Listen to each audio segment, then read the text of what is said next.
আপনারা যারা নিজের নেত্রীকে রক্ষা করার জন্য বালুর দাগ সরাতে পারেন নাই, তারা জামাতকে ধমকি দিয়ে কোনো লাভ নয়।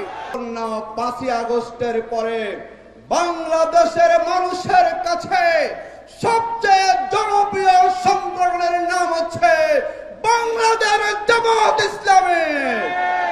আজকে সারা দেশে যখন আওয়াজ উঠছে সব দলের দেখা শেষ, দাঁড়িপাল্লার বাংলাদেশ, আমরা তখন খেয়াল করলাম যাদের সাথে আমাদের দীর্ঘদিনের বন্ধুত্ব ছিল, আমরা হাতে হাত রেখে, আমরা কাঁধে কাঁধ রেখে আমরা যে লড়াই সংগ্রাম করেছিলাম দীর্ঘ সময় ফ্যাসিবাদের বিরুদ্ধে, আজকে জামাত যখন জনপ্রিয়তার তুঙ্গে অবস্থান করছে, মানুষ যখন জামাতের দাঁড়িপাল্লা প্রতীকে ভোট দিয়ে জামাতকে ক্ষমতা আনার জন্য স্বপ্ন দেখছে, আমরা তখন দেখলাম আমাদের দীর্ঘদিনের জোট বন্ধুরা আবল তাবল কথা বলা শুরু করেছেন।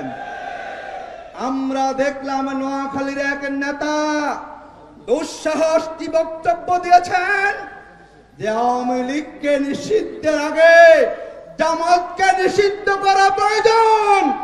আমরা আজকের এই সমাবেশ থেকে বলবো, বুলু সাহেব দীর্ঘ 15 ভূমি আঘাত করেছিলেন, আওয়ামী লীগের সাথে আঘাত করে ব্যবসা রক্ষা করেছেন, গ্রেপ্তার এড়িয়েছেন, আর এখন জামাতের বিরুদ্ধে কথা বলা দুঃসাহস দেখাচ্ছেন।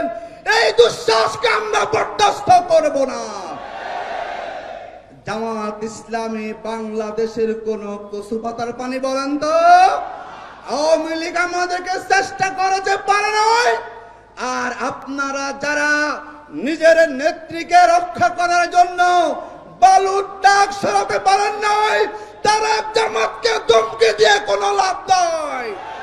জামাত ইসলামী এই হুমকি এবং ধমকি মোকাবেলা করে আমরা গিয়ে যাব, আপনারা জামাতের কোনো কিছু করতে পারবেন না।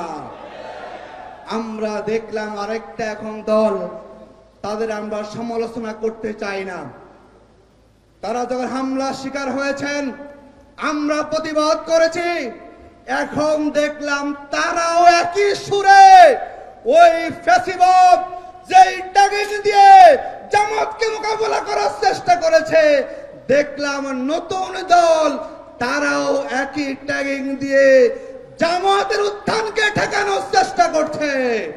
আমরা বলবো ভাইরা বন্ধুরা, রাজনীতি করতে আসছেন ওয়েলকাম, অভিজ্ঞতা নেন, বেশি বুঝার চেষ্টা করবেন না, জামাতকে রাজনৈতিক জ্ঞান দিতে যাবেন না।